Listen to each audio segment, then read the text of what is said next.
আসসালামু আলাইকুম গাইস, আশা করি ভালো আছো। তো আমিও ভালো আছি। আর সবচাইতে বড় কথা হইতাছে আমার বাড়ির দিকে চাপ সৃষ্টি করতেছে যে কখনো গেম টেম আর না খেলি। কিন্তু একটা জিনিস দেখেন, আমি 2017 সালে এই গেমটা খেলা শুরু করছিলাম। আর আমি এই গেমটা খেলার মায়া একটা বাইরে গেছে। এই গেম খেলতে বা খেলা বলতে পারি না। আমি একটা দিন যদি গেম না খেলি, আমার খালি মনে করেন যে কষ্টে বুকটা ফাইটা যায়, বুঝছেন নি।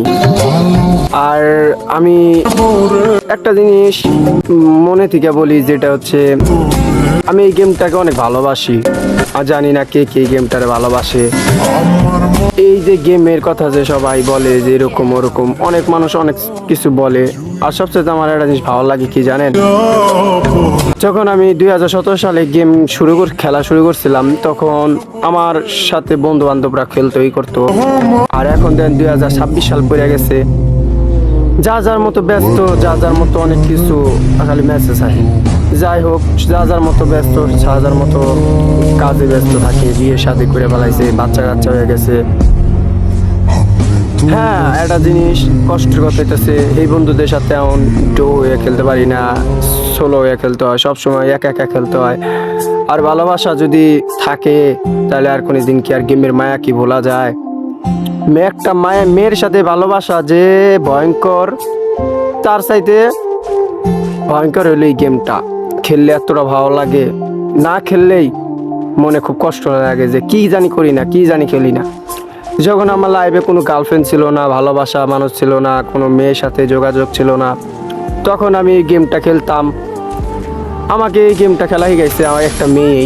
সেই মেয়েটার নাম আমি বলবো না, কারণ বলছে যে পাপী মানুষের নামটা সবসময় মুখে নিতে নেই। যাই হোক, ওই আমার সব শিখাইছে, ও আমার ভালোবাসাও শিখাইছে, একটা মেয়ের সাথে কেমনে কথা গুছে বলতে হয় সেটাও শিখাইছে। কিন্তু আমার সবচেয়ে দুঃখজনক কথা হইতেছে, এই মানুষটা আমার ধোকা দিয়ে অন্য এক ছেলের হাত ধরে বিয়ে শাদী করে এখন বাচ্চা কাচ্চা হয়ে এখন সে খুব সুখী। হয়তো সে আমার বয়সে বড় ছিল, তাতে এটা না যে তার আমি ভালোবাসতাম না, কিন্তু সে আফসোস কষ্ট প্রকাশ করতে পারতাম না কখনো। আর সবচাইতে দুঃখজনক কথা, আমার মুখে খালি দুঃখজনক কথায় আসে, কারণ এটা আমার মুখে একটা বলি হয়ে গেছে। কারণ আকাশ পাতাল এক, মানুষের মরতে হবেই। দুনিয়ার আসমানে বান্দা হয় নাই যে মানুষ বেঁচে থাকবে।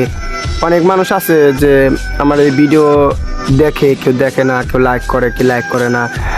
আসলে মানুষের ভিতরে কোনো মানবতা নাই। মানবতা থাকলে আর মানুষটা কোনোদিন মানুষকে হিংসে করতো না, মানুষকে মেরে ফেলতো না।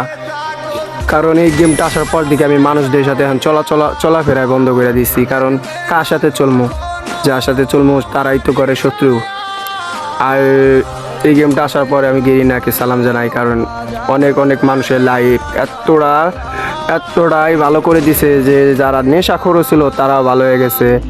বাট আমি পড়ালেখা করছিলাম, এখন পড়ালেখা বাদ দিয়ে এখন এই গেমের মধ্যে আসক্ত হয়ে গেছি। আর সবচেয়ে দুঃখজনক কথা হইতেছে, ওই যে উপর দিয়ে একটা বিমান গেতাছে, ডপ পড়তেছে। কোনোদিন ঘোরাতে উড়ি নাই জীবনেও, কিন্তু আজকে লাইভে প্রথম ফ্রি ফায়ারের মধ্যে এই উড়ছি। ঘোড়াটা কি সুন্দর। আর সবচেয়ে দূরে আর কি বলবো, বলার কোনো ভাষা নাই আজকে। যাই হোক, আমি অনেক কথাবার্তা বলে ফেলেছি। আর আমি অবশ্যই গেম খেলবো না যে এটা কোনো কথা না। গেম খেলবো, তোমাদের মাঝে গেম নিয়েও আসবো, ভিডিও বানিয়েও নিয়ে আসবো।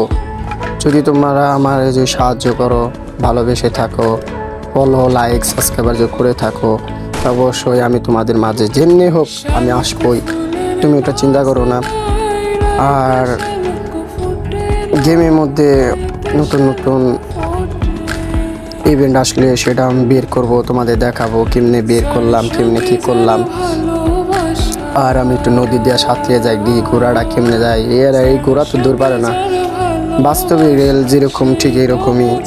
অনেক মানুষ অনেক কথা বলে, কিন্তু আমি সবচেয়ে বেশি ভালোবাসি আমি গেমটাকে। আমি এই গেমটারে কখনো বলবো না। আর সারা জীবন যতদিনই গেম আছে আমি ততদিন আছি, ততদিনই গেম খেলবো। আর বুঝতেই পারতেছেন তো আমার কথা। আর আশা করি সবাই ভালো আছেন, ভালো থাকবেন। আর